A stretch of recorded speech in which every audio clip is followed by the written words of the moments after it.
মরণ কালে বুঝিবি রে মন, এই কালিমার কি বাগুন।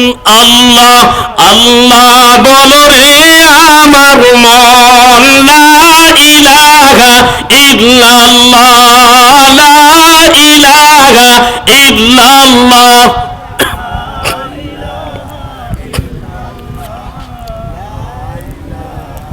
কবরের মাঝে বুঝিবি রে মন, এই কালিমার কি বাগুন।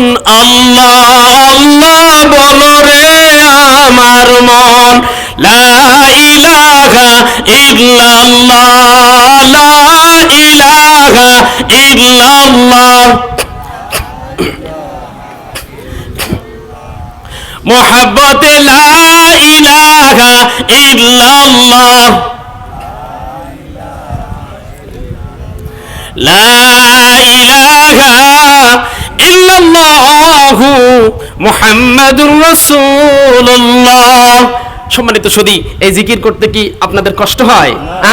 হাদিস শরীফের মধ্যে আছে, যখন বান্দা লা ইলাহা ইল্লাল্লাহর জিকির করতে থাকে তখন আরশে আজিমের সঙ্গে একটা খুঁটি আছে, ওই খুঁটিটা তখন হালাদুলা শুরু করে দেয়, ওই খুঁটিটা নড়াচড়া শুরু করে।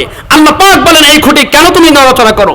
তখন খুঁটি উত্তর দেয় যে এই অমুক জায়গায়, এটা হলো বিলচাপড়ি আদর্শ গ্রাম, যে বিলচাপড়ি গ্রামে এই মাহফিলে আপনার বান্দারা লা ইলাহা ইল্লাল্লাহর জিকির করতেছে, লা ইলাহা ইল্লাল্লাহর জিকির করতেছে।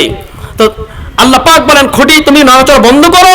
কয় এখন পর্যন্ত তো ওই বান্দাদেরকে মাফ করা হয় নাই, এখন পর্যন্ত ওই বান্দাদের মাফ করা হয় নাই, আমি নড়াচড়া কেন বন্ধ করব? এরপরে আল্লাহ পাক বলেন যে যাও, সাক্ষী তোমাকে সাক্ষী রেখে বলছি, আমি ওই বান্দাদেরকে মাফ করে দিয়েছি। হাদিস শরীফের মধ্যে এসেছে, যেই ব্যক্তি প্রতিদিন 100 বার লা ইলাহা ইল্লাল্লাহর জিকির করে, কাল কিয়ামতের ময়দানে তার চেহারাকে পূর্ণিমার চাঁদের মতো উজ্জ্বল করে তার চেহারাকে উঠানো হবে। সুবহানাল্লাহ বলেন।